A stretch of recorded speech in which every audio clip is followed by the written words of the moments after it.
Colorectal cancer is a malignant tumor arising from the inner wall of the large intestine or rectum. Colorectal cancer is the third leading cause of cancer in both men and women in the United States. The colon and the rectum are the final portions of the tube that extends from the mouth to the anus. Food enters the mouth, is chewed and swallowed, then it travels into the esophagus and then into the stomach. The stomach is where the food is ground into smaller particles, then it enters the small intestine. The small intestine is the area for final digestion of food absorption of the nutrients from the food. Food not digested or absorbed enters the large intestine and finally the rectum. The large intestine acts primarily as a storage unit for waste. Some water, salts, and some vitamins that were removed are stored in the colon and periodically passed. What is cancer? Daily, our bodies go through a huge process of destruction and repair of cells because the cells wear out or are destroyed. Every time a cell is destroyed, the body makes a new cell to replace it, trying to copy the cell that was destroyed. The replacement cell must be able to perform the same exact function as the destroyed cell. The body makes tens of thousands of mistakes while replacing cells. Many errors occur. Random errors and outside pressures placed on the replacement process promotes errors. The uncorrected mistakes have little effect on health, but if the mistake allows the newly made cell to divide and develop differently than the normal cell growth, it can begin to multiply in an uncontrolled manner. When this occurs, a mass of abnormal cells can develop, resulting in a tumor. Cancer sheds cells that can travel through the blood or lymphatic system, landing in tissue distant from the primary tumor and growing into new tumors in these distant tissues. This is called metastasis. Cancer is a group of more than 100 different diseases, much like infectious disease. Cancers are named by the tissue from it arises. So if cancer starts in the lungs and spreads to the liver, it's not considered liver cancer. It's described as lung cancer metastasis to the liver. What is colorectal cancer? Colorectal cancer starts when the process of the normal replacement of colon lining goes haywire, causing abnormal cells to grow and divide. They can lead to growths called polyps. Polyps vary in type, but many are precancerous tumors that grow slowly over years and do not spread. When polyps grow genetic mutations, it further retards the cells. When precancerous tumors change direction, growing into the wall of the tube rather than into the space in the middle of it, it invades other layers of the large intestine, causing the polyps to become cancerous. The process is sometimes slow, taking years to develop from precancerous cells into full-grown cancer. Colorectal cancer is typically an adenocarcinoma, which means the cancer has formed in certain types of lining tissues in the body. Adenocarcinoma arises from the mucosa, the inner layer of cells. The cells are exposed to toxins from food, bacteria, and mechanical wear and tear. When mistakes happen during cell replacement, it leads to abnormal cells and uncontrolled growth of the abnormal cells that give rise to cancer. What causes colorectal cancer? Researchers are still studying the causes of colorectal cancer, but precancerous growth causes abnormal cells to accumulate in the lining of the colon, forming polyps. Untreated polyps can become cancerous. Gene mutations are caused by a mutated gene which passes from parent to child. Mutations increase your chances of getting colorectal cancer. Stages. Stage 1. The cancer has penetrated the lining of the mucosa of the colon or rectum, but it has not spread to the organ walls. Stage 2. The cancer has spread to the walls of the colon or rectum, but hasn't affected the lymph nodes or nearby tissues yet. Stage 3. The cancer has moved to the lymph nodes, but not to other parts of the body yet. 1 to 3 lymph nodes are involved at this stage. Stage 4. The cancer has metastasized and has spread to distant organs or lymph nodes from the original tumor. Types of colorectal cancer. The type of cancer depends on the types of cells that turn cancerous and where the cells form. The most common type of colon cancer starts from adenocarcinomas, and this forms within mucous cells in the colon or rectum. These types are less common. Lymphomas, where the cancer forms in the lymph nodes or colon first. Sarcomas, where the cancer forms in the soft tissues such as the muscle in the colon. Gastrointestinal stromal tumors, where the cancer can start off being benign and then become cancerous. These usually begin to form in the digestive tract, but rarely the colon.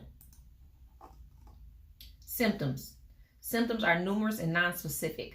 Symptoms may not be present in the early stages. Symptoms are more noticeable in the late stages. Stages 1 and 2.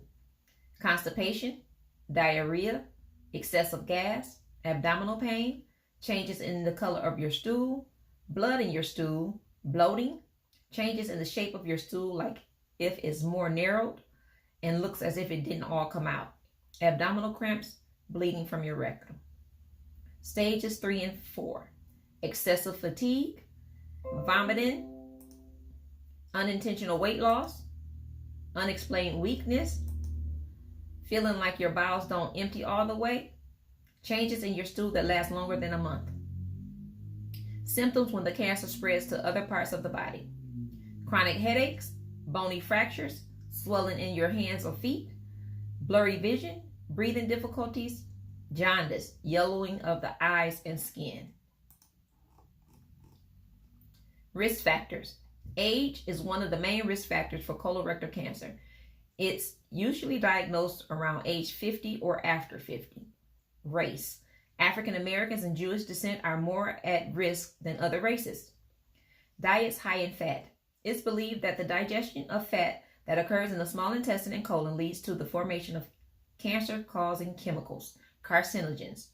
Veggies and high-fiber food like whole grain breads and cereal contain less fat and may counter the effects of the carcinogen. Chronic ulcerative colitis. This causes inflammation of the inner lining of the colon. Bowel cancer is a recognized complication of this disease. Risk for cancer increases after 8 to 10 years of having the colitis. Genetics. First-degree relatives with colorectal cancer doubles your risk of developing the cancer. Hereditary colon cancer syndromes.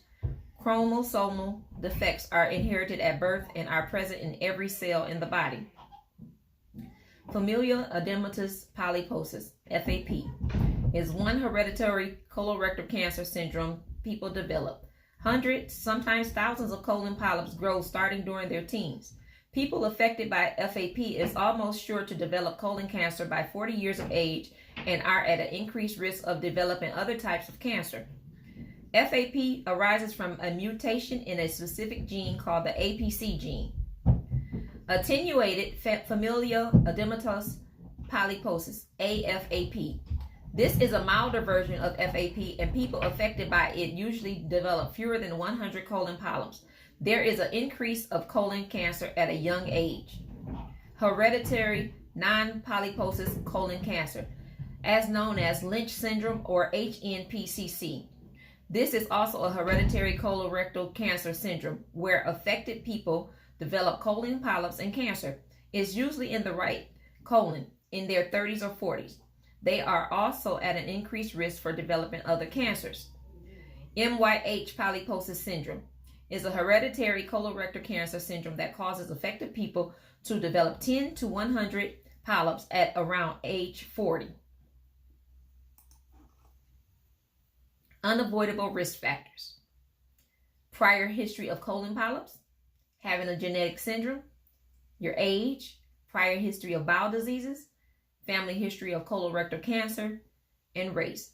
Those risk factors are unavoidable. You can't stop those. So you have no choice but to deal with it if those are some of your risk factors.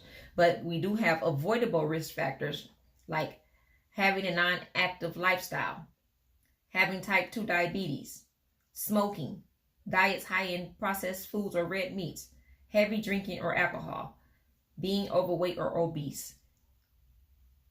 If you keep yourself active and eat right and drink less alcohol and watch your weight and quit smoking, those things helps decrease the risk of getting colorectal cancer. Diagnoses. Early diagnosis is your best chance of curing it. You will need to see a gastroenterologist if you suspect or notice anything unusual. The doctor will ask for medical and family history. The doctor will do a physical exam, press on your stomach, perform a rectal exam to determine if there's a presence of lumps or polyps. There are several tests that can be ordered to help the doctor diagnose the issue. Colonoscopy inspects the entire colon and is more accurate than other tests and is considered the best test to use when cancer is suspected. This test confirms the diagnosis and locates the tumor.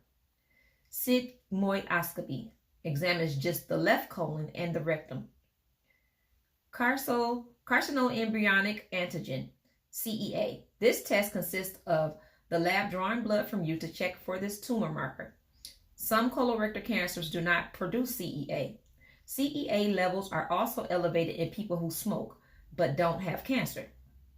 The doctor will also order other tests like the liver function test and the complete blood count to rule out other diseases or disorders.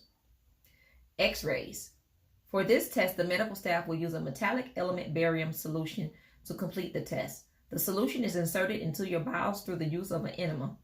The solution coats the lining of the colon. The solution improves the quality of the X-ray images. CAT scan or virtual colonoscopy provides the doctor with a detailed image or picture of your colon. Treatments. Treatments of colorectal cancer depends on a variety of factors, like your overall health and the stage of your cancer. These facts will help the doctor come up with a treatment plan best for you.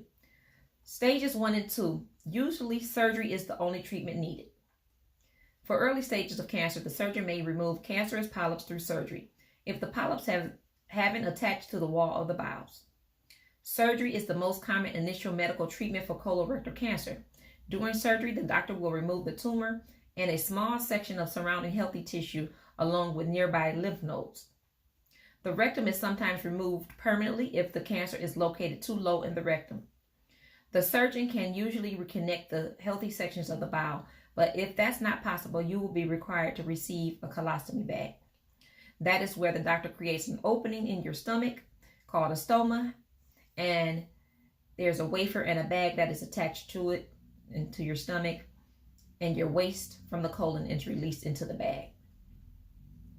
Chemotherapy that uses drugs to kill the cancer cells in colorectal cancer. Chemotherapy is a common treatment after surgery that's used to destroy any of the remaining cancerous cells. Radiation, a powerful beam of energy that targets and destroys cancerous cells before and after surgery. Radiation commonly occurs along with chemotherapy. Medications. Starvarga treats metastasis or late-stage colorectal cancer that doesn't respond to the other types of treatment, and the cancer has spread to other parts of the body. The drug works by blocking enzymes that promote the growth of cancer cells. Preventative measures. Get a colonoscopy at age 50 or before if you are having any signs or symptoms. Decrease the amount of red meat and processed foods you eat like hot dogs or deli meat. Exercise daily. Decrease the fat in your diet. Quit smoking. Eat more plant-based foods. Lose weight if needed. And reduce your alcohol consumption. This has been your host, Imani. Thanks for tuning in to Muff once again. Don't forget to like the video and subscribe to my channel. Be safe and blessed. Until next week. Peace.